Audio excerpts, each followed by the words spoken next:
własny magazyn czy fulfillment, co i kiedy wybrać. I tutaj każdego z Was po kolei poproszę o powiedzenie plusów i minusów własnego rozwiązania i fulfillmentu. I tutaj może zacznę od Ciebie, Karolina. Jasne. To plusem na pewno jest z perspektywy jako naszego, czyli klienta, zarządzanie tym jest bardzo proste. Co jest też dla mnie super, to nie musimy się tak naprawdę martwić, czy nasz pracownik na własnym magazynie jest na zwolnieniu, czy jest na L4. Wiąże nas z Omnipakiem jakaś umowa i jakby wiadomo, musicie się z niej wywiązać. Czy to jest SLA dzienne, że ono musi być zagwarantowane. No i że tak powiem, po naszej stronie, no to już nas nie interesuje, czy wam ktoś do pracy, że tak powiem, nie przyszedł. Po prostu jest umowa i ona musi być zrealizowana, więc tutaj zarządzanie pracownikami jest po stronie fulfillmentu. Też ogromnym plusem są korzystniejsze stawki kurierskie, bo wiadomo, jeżeli duży magazyn wysyła dużo paczek i korzysta z wielu przewoźników, to te stawki są o wiele korzystniejsze niż my jako Lamania byśmy podpisali 5 umów i po prostu jakby każdy kurier by zabierał tam po kilkadziesiąt, set paczek dziennie. Wiadomo, że te stawki byłyby o wiele wyższe, więc tutaj w dobie oczekiwań tych różnych form dostawy, no to jak najbardziej fulfillment na plus z tymi stawkami. I tak samo elastyczność tej powierzchni magazynowej, że w miarę rośnięcia, na przykład podczas sezonu autumn-winter, gdzie mamy dużo płaszczy, dużo kurtek, co zajmuje mnóstwo powierzchni magazynowej, no to wy jesteście w stanie jakby dopasować się do nas i bardzo szybko nam zorganizować taką powierzchnię, gdzie no na własnym magazynie no wyczarowanie nagle iluś tam metrów kwadratowych no siłą rzeczy nie jest możliwe, więc tutaj to na pewno na ogromny plus.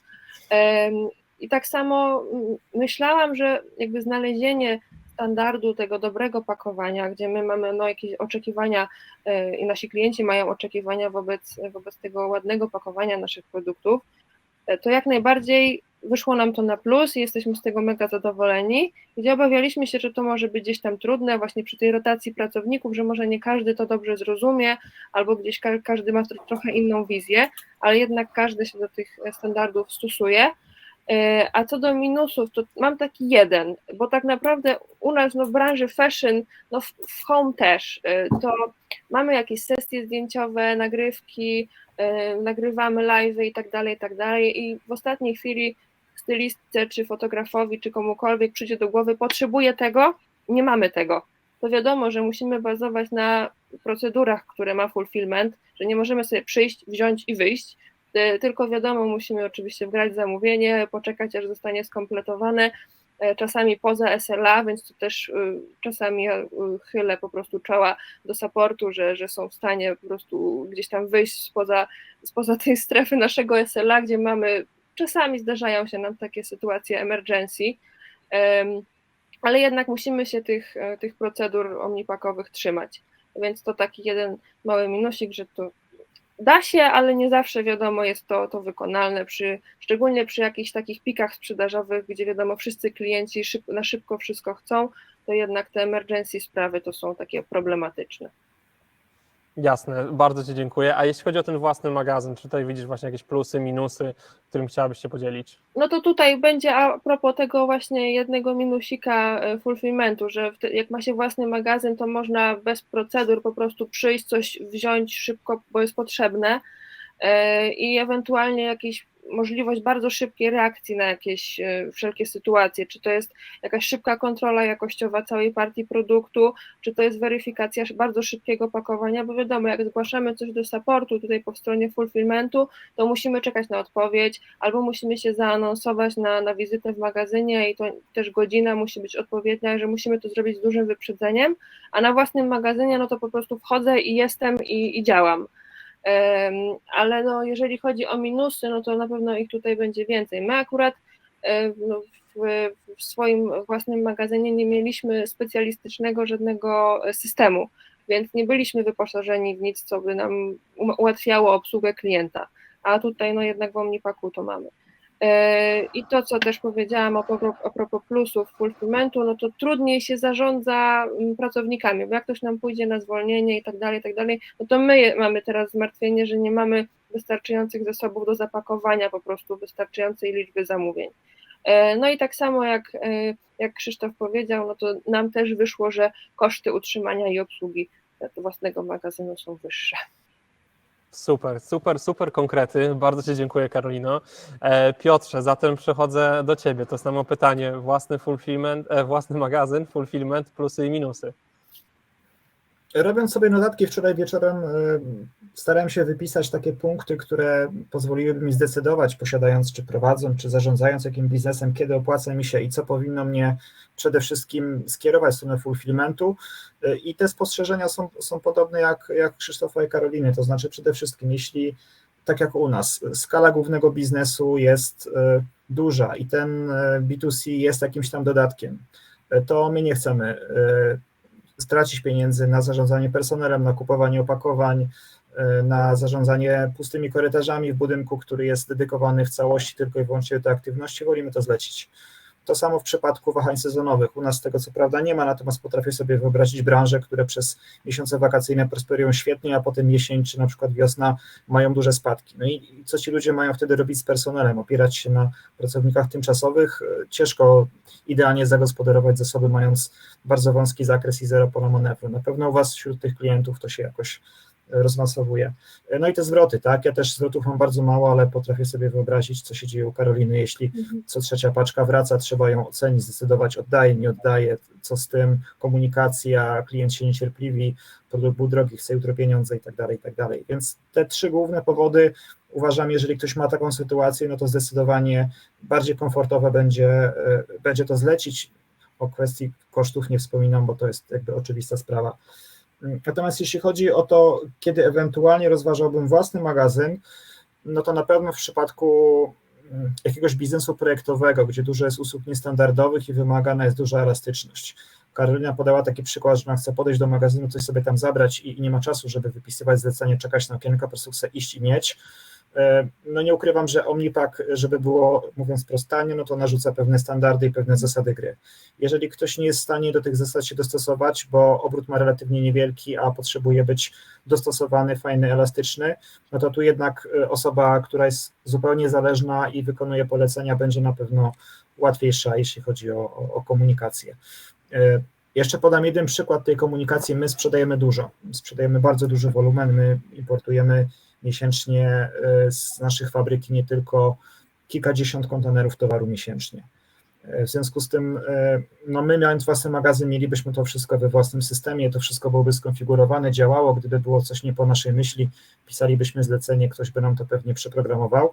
W tym momencie musimy się interfejsować, mamy system Omnipacka, który pewne rzeczy z nami wymieni, ale pewnych rzeczy nie wymieni, trzeba o to dbać, trzeba mieć informatyków, którzy wiedzą o co chodzi, potrafią tego dopilnować, potrafią to naprawić, więc w niektórych sytuacjach mimo wszystko potrafię sobie wyobrazić taki biznes, dla którego zatrudnianie kogoś dodatkowego nie daje 100% korzyści, są też pewne wady.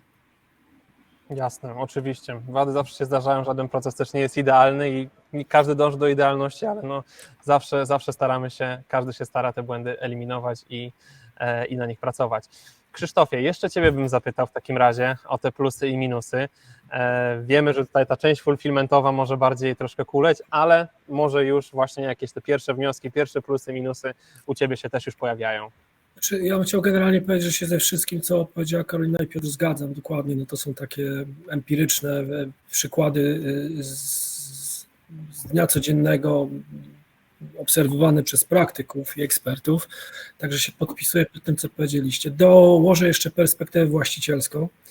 Więc tak, oprócz tego, że każda firma ma dział logistyczny czy customer serwisowy, no to jeszcze jest tak, że jednak zarząd musi też w jakiś tam sposób monitorować i jeżeli jest ten obszar przekazany na zewnątrz, to bardzo nie obarcza. Nasz czas też jest ograniczony, w związku z czym ja szanuję swoją energię, ja jej nie chcę wkładać w rzeczy, w których nie mam wystarczającej ekspertyzy, bo to szkoda mojego czasu i osób słuchających, w związku z czym te rzeczy, które nie są w korowej działalności, chętnie będę outsourcował.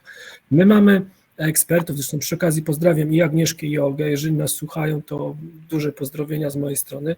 Świetnie zarządzają działem logistyki, natomiast i tak gro tych operacji jest na zewnątrz, w związku z czym nie obarcza tak nas mocno.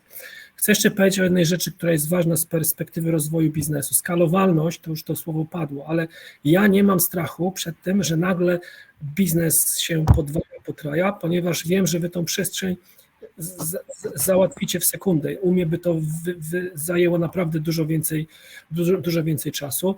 Myślę, że kolejnym plusem, takim już patrząc w przyszłość, jest również to, że te operacje międzynarodowe, znaczy to oprócz tego, co powiedzieliśmy, że tego Amazona bez problemu ogarniacie, to jeszcze macie partnerów w Stanach i jeżeli ktoś myśli o otwarciu rynku po drugiej stronie Atlantyku, wielkiego rynku e-commerce'owego amerykańskiego, no to ma już jakby partnera, z którym może o tym sobie śmiało porozmawiać, a logistyka z Europy do Stanów jest ogromnym wyzwaniem. Chcę też powiedzieć, że monitoring progresu, czy wysyłek, reklamacji, wszystkiego, co jest związane z tym fulfillmentem w systemie, który wy macie, jest na bieżąco widoczne. Ja muszę zawsze poprosić i to trwa. U was przez ten system to jest mocno ułatwione. Minusy, które ja widzę i to też zespół cały mój zgłasza, to jest to, o czym mówiła i Karolina, i Piotrek, ta elastyczność. Ja mam magazyn obok, czyli my możemy wejść, każdy produkt ściągnąć ze stanu magazynowego, zrobić sesję, czy wykorzystać w jakikolwiek sposób w mediach społecznościowych bez problemu. Możemy też wysyłki, jak mamy kaprys, to możemy sobie namalować coś konsumentowi na etykiecie, na kartoniku i jest taki fajny touch indywidualny, który, uwierzcie, w wielu przypadkach powoduje fajny uśmiech, jak się otwiera paczkę od marki kosmetyków naturalnych, a tam ktoś w magazynie coś fajnego namalował i serduszko, podpis. Nie? Tego nie ma u was, no i nie będzie, to ja wiem, no, ale to są te smaczki, które robią różnicę i tego po prostu zabraknie. Natomiast ja rozumiem, jak mam mieć oszczędności, to jakoś to i moi konsumenci też pewnie to przeboleją, no bo będę się w stanie lepiej skoncentrować na poprawie jakości i efektywności w obszarze marketingu i sprzedaży. No to tyle, tak sobie myślę, nie? Dałem taką krótką Jasne. perspektywę i tą międzynarodową.